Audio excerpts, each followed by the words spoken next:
Hey guys, it's the Lynch Mobster here, and today I'm going to give you my review of Transformers Dark of the Moon.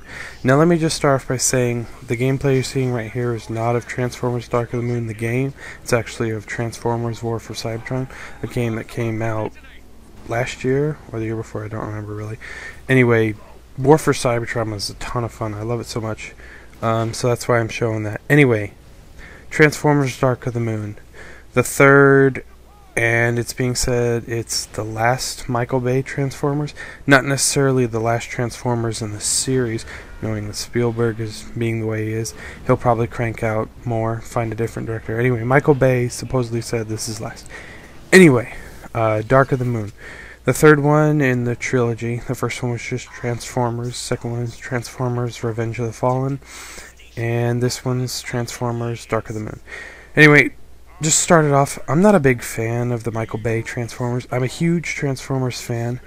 I've been a fan since I was a kid. Growing up in the 90s, I would watch Transformers cartoons from the 80s, and I would also watch Transformers Beast Wars. That one gets a lot of hate a lot of the time. A lot of people don't like it. Depends. If you're a kid growing up, you tend to like it. If you were an older fan, you didn't really like it. But I love both. I love the original series from the 80s. And the movie that they made, that is the best Transformers movie that has ever been done. I liked it. It was really good. It had really awesome characters. They killed off Optimus Prime, which was freaking ballsy, because in this series they kill him and then they bring him back, a whole bunch of other crap. Anyway, besides the point, I went and saw this with my girlfriend. She really likes the movies. I don't. So we ended up going... Anyway, looking at the Rotten Tomatoes meter over here, it's at 36% critics and 90% audience, which I think is awesome, because this movie was crap. I hated it. The description they have for it is, its special effects and 3D shots are undeniably impressive, but they aren't enough to fill up this loud, bloated running time or mask its thin, indifferent script. That's the thing, is... I didn't really like the effects in this movie. They were just ho-hum. It was Michael Bay being Bay. I mean, there's explosions everywhere. Nothing really... There was no shock and awe. Nothing was like, wow, that explosion was crazy. It was so huge. It's just there was tiny explosions going off all the time. There was gunfire going off. Now, I will just say, the beginning, I like the beginning. Not the stupid alternate history where... we went to the moon to find an alien spacecraft because for some reason that long ago we could tell the difference between a meteorite and a spacecraft. Whatever. Anyway, that was stupid. I hated that. That was really dumb. Everyone's doing alternate history stuff now. It's getting really cheesy and overdone. Anyway, I didn't like that, but I liked the beginning where they showed the war in Cybertron, the war for Cybertron between the Decepticons and the Autobots. That was really cool. I like that. Much like with the Terminator series, what I think they need to do, instead of just making more movies about the Terminator, cut that. 1 and 2 were good. 3 was okay. 4, pushing it a little, but it was decent. It was an okay watch. They need to do the war. That's what they need to do. They need to cut the bullshit. Not do another action movie, not try and remake the classic. Just go back and do what hasn't been done. Do a complete movie that is the whole war. Just show in detail the history, which is what the beginning of Transformers Dark of the Moon was. It showed the Decepticons and the Autobots fighting on Cybertron. It showed their spacecraft flying around. It had a lot of gunfire going around. And it wasn't cheesy gunfire. It looked like an actual battle. It was really cool. Cybertron was being destroyed. There was battles going on all over the planet. The camera was panning around, and it showed the spacecraft trying to escape, and that had Sentinel Prime with the rods to teleport Cybertron. You find that out later in the movie. Anyway, that beginning was really cool. I really liked it. And then they cut the scene. The spaceship gets hit. It flies off into space. And the next scene you get is Shia LaBeouf and that Victoria's Secret model they got to replace Megan Fox. Now, I'm just going to say, I don't like Megan Fox. It's not because she has big thumbs. It's because she's a bad actress. I don't like her. And I don't like Shia LaBeouf. Shia LaBeouf, he was okay during the 90s. But now, I don't know. He's just one of those actors that seems full of himself. I don't know. It just really bothers me. He's not awesome. He's just kind of annoying in every movie he does. But that's beside the point. They did a huge change in scenery. They had this really big opening, awesome battle. It looked really promising. And then they just cut to stupid chatter. It's him and the girl talking about he wants relevance in his life. He wants his life to be relevant. He feels unappreciated because he saved the world twice and no one cares about him. He's just being a giant crybaby in this movie. There's not really any point to that scene. It's just him bitching and moaning and crying because his parents are coming to visit him. He doesn't have a job, and he feels like he's a giant nobody, even though he saved the world. That whole scene just totally ruined the beginning for me. I mean, I really liked the beginning. It was really good, like I said. And then they just transfer to this stupid scene with characters you don't give a fuck about. I mean, it's just a whole bunch of crap. Nobody, I didn't care. I know old fans don't really care. I mean, there was just a stupid scene, and they explained Megan Fox being gone. They added a new characters and took out other characters without really explaining it, but whatever. There's another small robot to go along with the guy they got in the last one. Anyway, they say something along the lines of, I hope she doesn't dump us like the last one did, and that's it. That's the only thing they say to get rid of Fox, which I guess is better than anything else. I mean, they could have said something like, oh, she died, and that's it. Just like, jeez, all I got is water and coffee today. Anyway, they said that she dumped him and that she left, and that's it. And they don't really explain how he met his current girlfriend. They show him getting a medal from a very unconvincing Obama. That's the thing, is they show a very bad CGI of JFK in the alternate history scenes, and they keep transferring between real scenes of JFK talking about the moon landing and the launch and Apollo and all that, and then they'll show like a fake what they filmed. They'll show Kennedy talking in black and white, and then the camera will pan out, and it's obviously they filmed it because it's in color, and it's just panning around everyone who's staring at Kennedy, which is okay. But then they tried to do a scene where they combined the two. They shot it in black and white, their own guys walking into the room, and a really bad looking CGI of JFK talking. Not really CGI, but they photoshopped his head in, and it looks really bad. It looked terrible. And then after that, they just went to a color actor that they had to be JFK. So I don't get the whole point of using the original film of JFK if they were just going to end up replacing him anyway. And the guy does not look like JFK. He sounds like Mayor Quimby from The Simpsons, which is funny. That's what everyone said about the JFK in Call of Duty Black Ops, so that's a different story. Anyway, he sounds like Mayor Quimby, and he doesn't look a thing like JFK. And Obama, the guy that got to play Obama, it was fine. You just see the back of his head, and it looks like Obama. It's a semi-shaven head, black guy. And the voice is pretty convincing, more convincing than JFK, but I don't listen to Obama today, so I'm not a really big... I wouldn't be able to judge that. And he hands him a medal. They shake hands, and then Shia LaBeouf starts walking away. But as he walks away, the actor playing Obama, quote unquote, turns, and he's got this beard. He's got this more than a 5 o'clock shadow, and it just wraps from where a mutton chop would start down and all the way around. And he's got this beard. And you're like, that does not look a thing like Obama, because it was really good. They did a really good job. And then when you see his face, you're like, yeah, that's totally not Obama. You totally ruined that scene. And then after that, Shia LaBeouf goes in a room and starts hitting on this girl that's not the model. It's just some random lady working in the White House. He's talking about how he got a medal from the president. And then the scene ends right there, and it's just him talking to the girl again. So they don't explain where she came from at all. The only explanation we have is that she has money, they're dating, and she's paying for the house that they're living in. And he's her boy toy, and that's what he says. He says it's a joke, but she says that she loves him. Anyway, that was just the whole beginning with every scene in this movie that the people are in, that the humans are in. I hated it so much. I just wanted to kill myself because it was horribly written. None of the characters were likable. They were all just bitching and moaning the entire movie. The only scenes that I really liked were the beginning war, and then pretty much any battle between the Autobots and the Decepticons. Now I'm just going to say, I'm not a fan of the way they're showing the way the Transformers look. I don't like the way they look. I like the originals where they were boxy and they looked like they were cars that turned into people. Now they're kind of like layered and there's stuff going everywhere. And I guess that could be seen as more realistic, I guess, because I mean they're changing into a car or what have you. But still, I don't like the way they look because they give Optimus Prime lips. Some of the bots have lips and it looks really bad.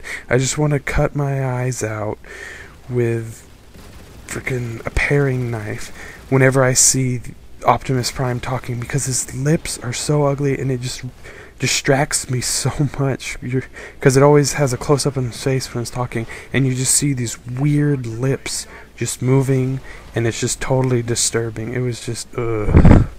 I hated it so much. It was just so weird. And then the rest of the movie goes, they'll have some scenes where the Autobots go to certain areas. They go to Chernobyl, and apparently they explain Chernobyl. It wasn't a nuclear accident. It wasn't Ukraine messing up their entire nuclear project. It was them researching a transformer, I guess a battery or whatever, some sort of charge thing. They were messing with that, and that caused a problem, and that's pretty much the only explanation they give. They don't really say what happened. They just say they were messing with it, and then it went bad. And that caused Chernobyl. Whatever. And then when they get there, the humans do, and they're looking around, and they go around fine. You see a weird bird thing, another character they added, and they come up to the area where the Energon battery thing is located, and they are searching for it, and the ground starts shaking, and this worm just pops out of the ground. And the first thing I thought was, okay, wait, was that worm there waiting? There's no explanation where it came from. They don't explain in the entire movie where this worm came from, what it's doing there, or anything else. I mean, it just pops out of the ground. So the thing I was wondering is, has it just been waiting there this whole time? Because if the Decepticons knew the battery was there, they should have just gone and get it. I mean, there's no point in them hiding out there to get this battery that they want and just having a worm hide out there. So then the worm must have traveled there. But then, where did it travel from? Where did it come from? They don't really explain where it came from or where the bird came from. They don't explain where any of the Decepticons came from. At least with the Autobots, all the other characters they added that they ended up killing off in the movie anyway, they're just saying, oh yeah, he's been here all along, blah blah blah. Or they're like, we have a spaceship and we just bring Autobots in and take some out. And that's it. That's the only explanation. So apparently it's a spaceship that they've never mentioned before, and it just goes to a random place where Autobots are just hanging out at a coffee shop, drinking, waiting to get picked up. They don't really explain anything. And then, to get back to the characters, every character in here is a stereotype. Nobody really goes beyond what they start out as. Nobody changes, not really. What you see is what you get. When you look at the character, you can basically judge a book by its cover, and that's the way the character is going to be. There's an older woman in this, and she's working for the government, and she's not the prettiest woman. She's really ugly, and she's just a bitch. And you're like, oh, I'm supposed to hate this woman. And throughout the entire movie, she's an awful person, and you just hate her so much. She just pisses you off, and you're like, oh, I hate her. Every word she comes out, you're just like, ugh. And then there's Shia LaBeouf's girlfriend, and she's gorgeous, and she's stupid, and she's like, oh, blah, blah, blah, blah. And everyone's like, oh, she's hot. And then they have the Chinese guy from The Hangover, and he talks terrible, he acts weird, and the scene he dies in, he says the cheesiest one-liner ever.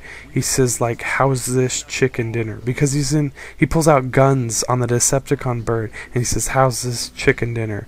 There's super cheesy. I mean, he's Chinese for one, and the way he talks and the way he carries himself is just awful. The characters in this movie were terrible. There's not really any point to go beyond stereotype, I guess. Every character is just terrible. You don't really like any of them, and they all are just really annoying, and you just want them all to leave as soon as they show up.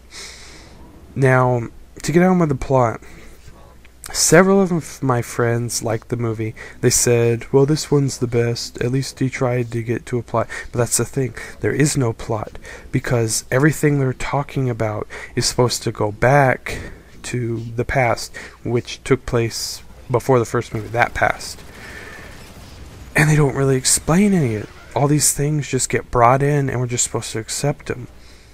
And it doesn't make any sense because they talk about how Megatron made a deal with Sentinel Prime to enslave the humans, but Sentinel Prime was in the spacecraft that was escaping Cybertron that got blown up and thrown into space. And they don't really tell you when that is in human years. I don't even think they tell you in any sort of time when that takes place. But that happens.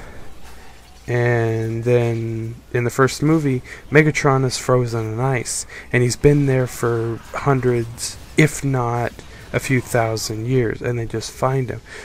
So they don't really explain when they made the deal, when the war was taking place, or what. But we do know that the spacecraft crashed on the moon during the 1900s, because we witnessed it happen. And 8 years later, that's when Apollo launches, and we go and collect the data from the moon.